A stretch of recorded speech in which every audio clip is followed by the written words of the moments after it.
Now stick with me here, because we're going to have to change the way you've been seeing money your whole life. Hollywood has always had a habit of depicting the wealthy and rich as evil, backstabbing, entitled, or corrupt individuals. If you won't get me a squirrel, I'll get one myself. Question is, have you bought into that stereotype? A recent report released by WealthX showed that of the world's ultra-wealthy, those that had a net worth of 30 million or more, 68% of them were self-made. And it seems like every other study backs up this conclusion. Warren Buffett?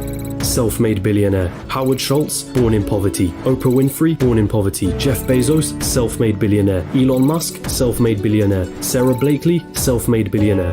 What is it that these people know that you don't? Truth is, your equation is all wrong. Here's the two-dimensional equation that you've been taught. Money equals salary earned from a job. Past a certain point, the prospect of getting a job becomes the sole purpose of your education. So what's wrong with that, you ask? I'm going to assume that if you're watching this, you want to make money, a lot of it, and in as short amount of time as possible. If that is your goal, then this equation for generating money will never get you there. We all have one precious resource, the most important resource of all, and once it's gone, there's no way of getting it back. That resource is time. In a standard job, the amount of money you earn is dependent on the amount of time you put into that job. If you earned $20 an hour and worked 40 hours a week, it would take you nearly 24 years to reach a total of $1 million.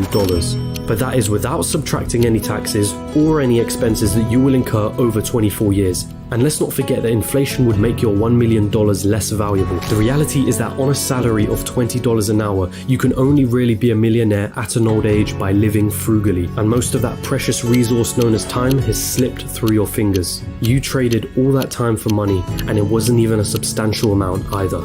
So again, you ask yourself, how is it then that there are self-made millionaires and billionaires at such young ages? What makes them so different? And the truth is, they have a better equation than you. They have a way of understanding money that you haven't quite grasped yet.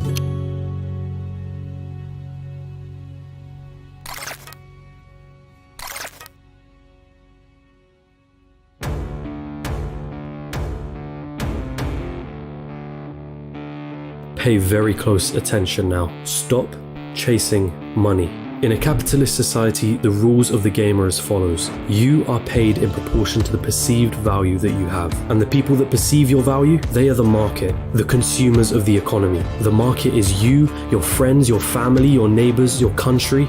People complain that football players are overpaid, but for players to be paid millions, there has to be a market for the football industry in the first place. People have to see the value in football in the first place for them to want to spend money on matches and merchandise. And if the market has a high demand for football, guess what happens to the players who are at the top of their game? They are paid generously for it. It's not about how hard you work.